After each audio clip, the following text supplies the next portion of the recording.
Very exciting to have this chance to talk about the workforce management on business forecasting and about the intelligent scheduler.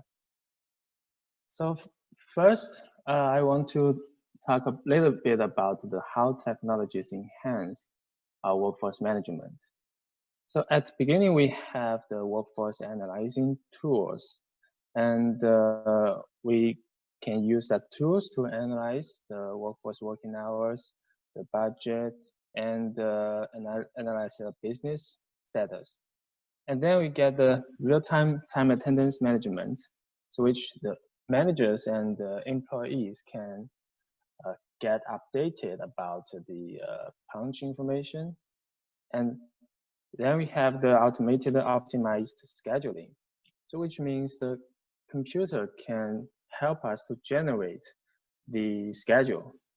And it's not only to find the person to fill the blanks, but also considering the budget skills, skill sets, availabilities, and preference of workers. But the most difficult and also most important is to do the business forecasting. The business forecasting here, which means we can understand our business before it really happened. For example, before when we are making the schedules, it's better to know how much business, how much customers might be happen in the next week or next month. If we can know that kind of information, it will help us to make a better schedule, to put the right person, to have the right number of the person for each position and the tasks. So how to make a good and schedule to match the business. So I listed some factors here which impact the scheduling result. So let's take a closer look at. The first is business time shift task. These are the very basic factors. In most cases, we can make a clear timetable and record the working hours to have the right people in the right place at the right time, which enables you to deliver better service and make your customer happy.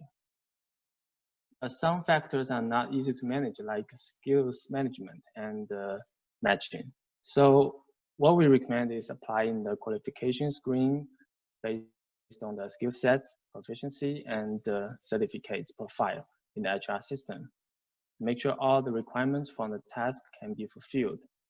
Then we make the staff schedule. And the third is about the compliance. So we need a clear definition of rules and the regulations. We need to see the execution results, like maximum working hours, overtime, equal rights. So also we need to do, what we need to do is auditing service to keep tracking all the records and to check if there's any violations. About the employee availability and the preference. So it's a good workforce management solution can also become your communication hub and the primary channel you use to communicate easily and effectively with your staff. For example, we let employees to report their availabilities for the next schedule cycle on the mobile phone application. And the computers will find out the best result, balance the business demand and the employee preference. The last is to get the business demand, which means, for example, we have a few questions to describe what is the business demand here. If you are running a store, for example, so what is your busiest time? So when will your customers will show up in the store, or when do customers need assistance in the store, right? And for the manufacturing companies, dimensions and perspectives are totally different. The relation between the workforce demand and the production activities is also different.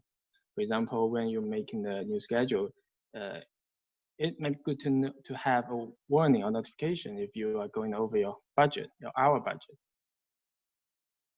So the better your knowledge of your business, the better your workforce planning and the management will be. Since there's only so much you can do with the pen, the paper, or an Excel sheet, a good business optimization tool handle all these variabilities for you to automate your schedule based upon your forecasts, allows you to easily and effectively communicate with your staff. So here is how Guided Digital Workforce Management solution do the job to make a new schedule from a lot of information, right? So first we can see that we have the historical data, including the sales passenger flow, the traffic, all the related information we able to collect based on the from the in a reality system, and then we do the forecast on the sales or passenger flow or other dimensions which we defined in the system.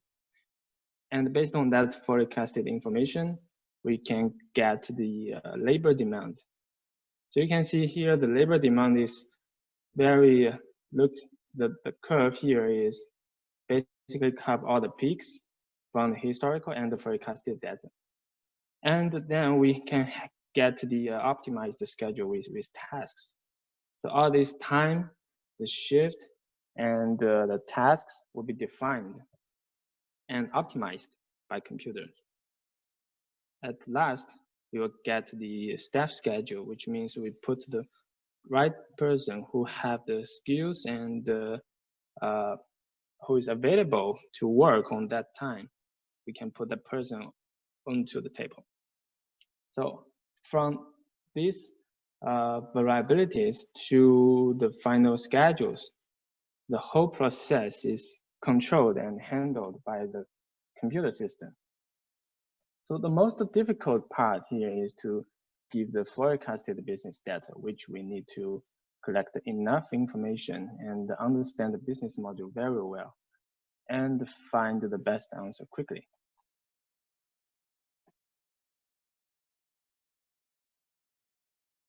This is another diagram about how the computer processing the data automatically. So on the left is the perspective on the factors we collected.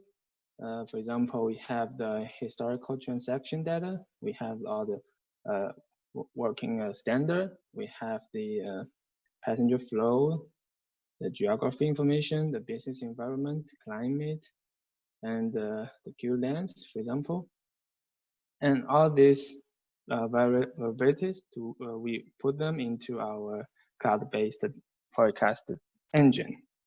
And we use some machine learning and time series algorithm and data module methodologies to do all this analyzing, calculation.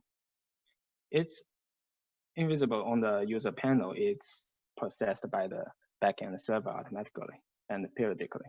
So what we only need to do is to create and integrate this data to connect to the system. And it will process and output the data result periodically. So basically, it's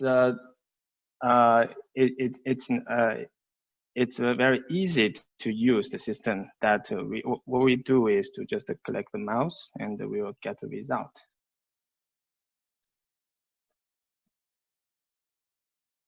And this picture is showing how we do the forecast and we to get to the very accurate answers. We do some experiments in the system that we compare the forecasted number and the actual data on the right. Here's the data for 1 month. And the green line here is the forecast result, which simulated by computer in advance. And the red line is the data we collected from the store. So you can see that basically they are highly overlapped, which means that number we calculated by computer is very close to the number happened in reality. And the accurate rate, the forecasted rate is very high. It's over 80% by most cases.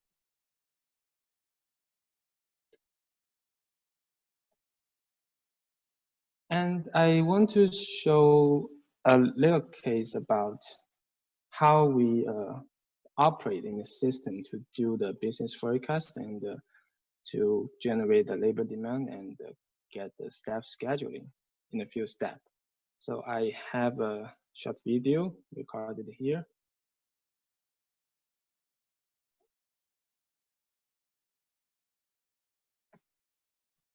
So this is a video about a restaurant. We can see here we have two dimensions to measure the business. We define the unit and the transaction, which means how many items is sold for each order, and the numbers of the transactions. This is aggregated by each day. And the number here is actually calculated by computer. It's because I'm making the schedule for the future week. So first we get the business forecasted numbers. And then computer will give us the labor demand. Based on that business information, how many working hours is required, how many headcount is required for each position here. This is the position. And we can see this is based on calculated by half hour, or we can do 15 minutes or hourly. And for every day, the number is changed different. And once we get the labor demand, we can go to the next step to define, to make decision that either we go for 100% fulfill those requirements, or we can go for the cost saving way, which means we have, for example, we can define the 100% here or 87% here. So if we go for the 87% satisfaction, we can have spend less working hours to save some cost. So that you can see the total cost here is different, and the total working hour is different as well.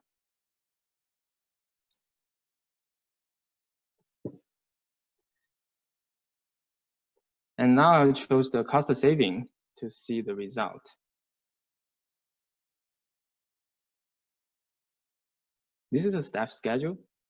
You can see the employee list on the left and the tasks on the right.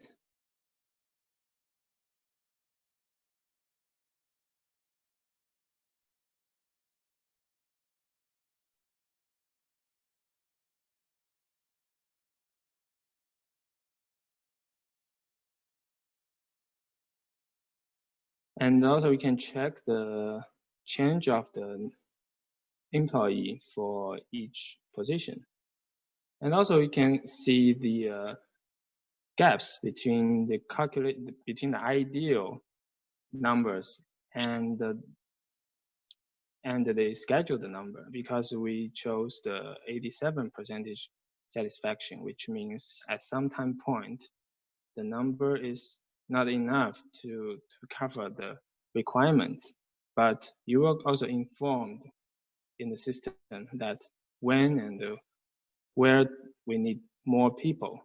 But in most cases, it is okay to have some gaps, because you cannot really want to send the employee home for the next half hour or for the next 15 minutes. It is not possible, right?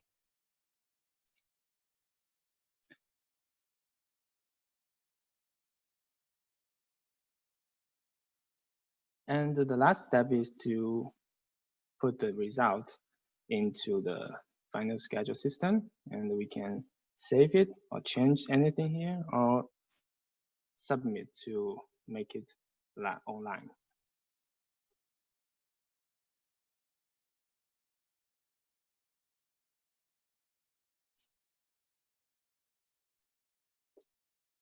So if you want to change any shift or task or to switch the shift between the employee, you can do it here.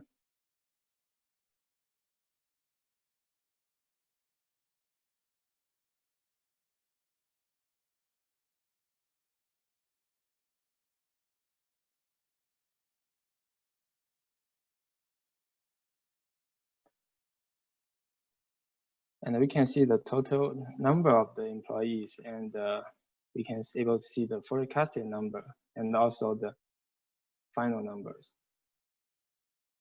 Okay, that's a very simple case about how the intelligent scheduler module helped us to forecast the business information and generate the schedule for the employee. So at last, I want to introduce a little bit about the working flow here. So you can see we import the historical business data into a system we call the business forecasting engine. And the rest part will process by the computer automatically until we get the final schedule. So it will generate the business data of the target period and calculate the labor demand with the labor standard, which we pre-configured, predefined in the system. And then computer will also get the restrictions, read the availabilities and the preference and the task skills of the employees. So which help the system to make the decision who is the best choice to do that task, to do that job. And also we set the targets that we want to 100% coverage the requirement, or we want to go for some cost saving ways. And the scheduling engine will generate many different schedules. And it will score each schedule. And we will find the best, the highest, highest scores to make it as a final schedule and to apply in the system. Okay, that's all I want to talk today. We have very limited time here, and if you have any questions, you can leave the message, and I will answer after in the end of the webinar. And the next topic was given by Jill from Scribe. It's about the data security and how to manage employment agreements. Jill. Thank you, Zach, and thank you for an interesting walkthrough how to schedule and forecast in a more efficient way. And yes, so just as with scheduling and forecast, it's not enough today with pen and paper to handle your agreements. And one of the reasons is that you have no control of the agreement after sent it by regular mail or emailed as a PDF file. Therefore, I will go through how you take control of your agreement process in all of the stages of it. So in this picture, it starts with data source. So you need to start to identify, where do you have the data today? Is it in a HR system? Is it in your email? Or perhaps, is it in your notebook? After that, the input method. Do you want to start the signing process in a specific system? Or do you prefer to upload the PDF in an ad hoc portal, in isolated portal for e-signing? And therefore, we need to think about the signing view, execution. Do you have certain wishes or requirements how it should present it, because you are signing it physical with the person with you in the same room, or you want to have it in a certain way because it will always be presented in a distance. When it's signed, you don't need to wait for them to mail it back for you. You will get it automatic, and then it's your choice if it will go to one central e-archive, several e-archives, or even if you want to put metadata from a contract in an analytics tool or similar. I'm not allowed to name our client, but we got the findings of their study of how they changed their work after implementing e-sign. So Zach, could you please go to the next slide?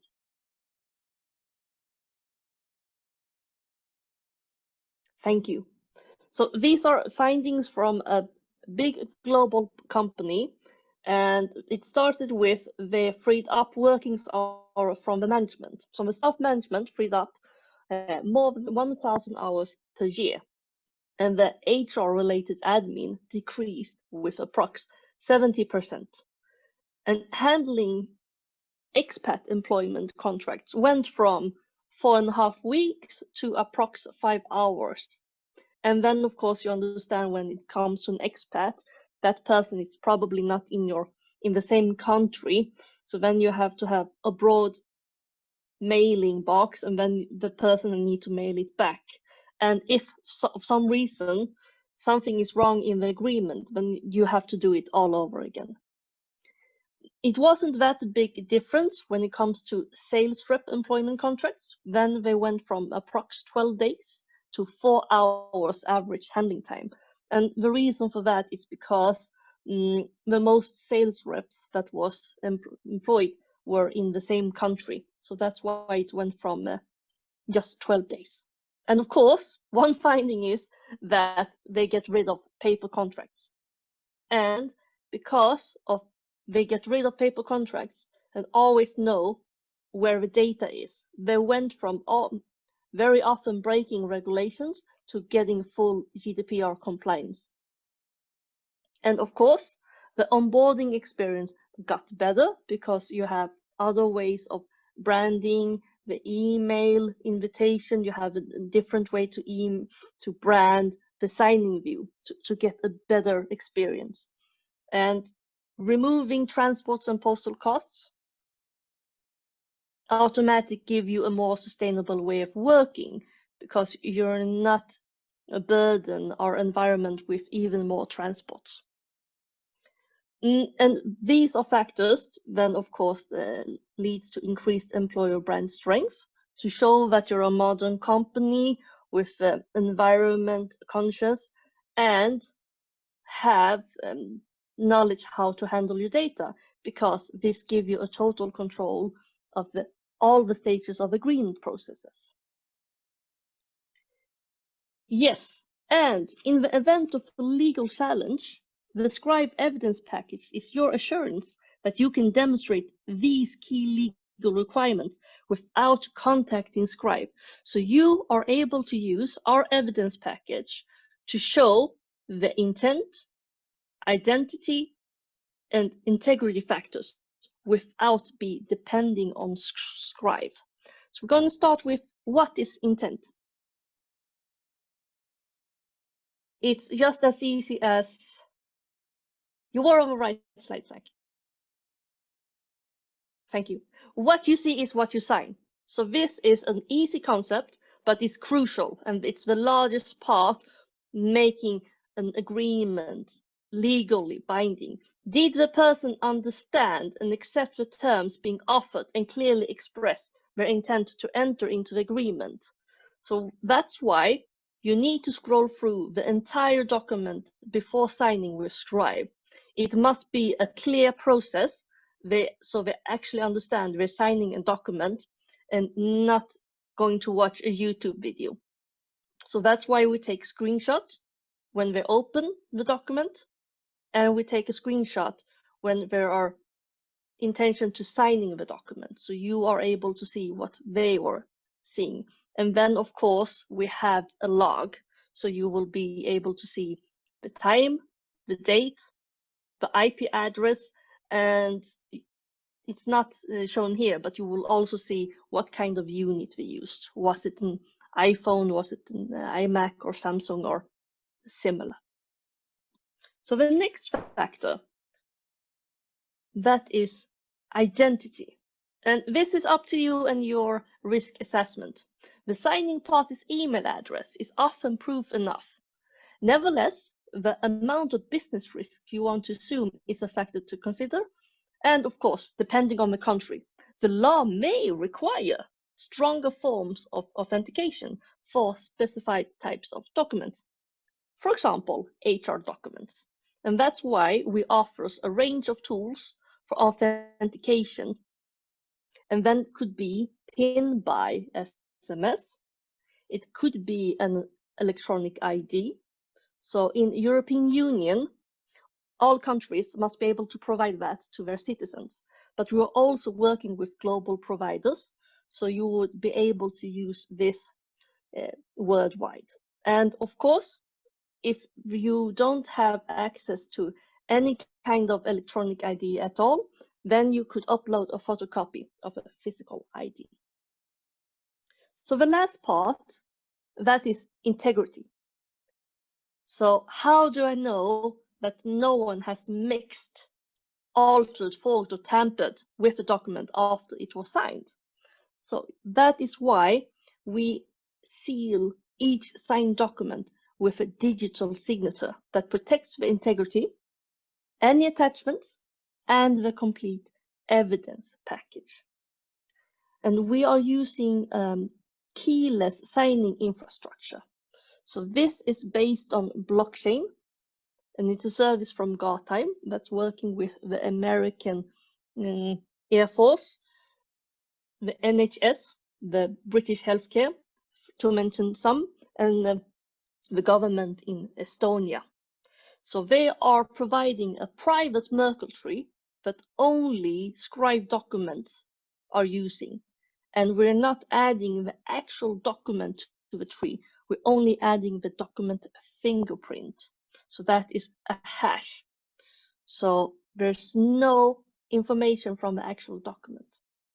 And when the top level hash is published in Financial Times once per month, we add information about the path from the top level hash to the document. And only the top level hash and the document are needed for verification. So you don't need to call Scribe, Guardtime, Financial Times, or anyone else. So you just need this little hash and the verification code, and then you have the instructions in the evidence package. And the evidence package have been in court several times to see if it's evidence enough to see if the intention, identity, and integrity of the documents there. And it's been approved every time. And our CTO has been in expert witness several times. And now we're going to see a very short video that shows an example how it could look like, the signing process.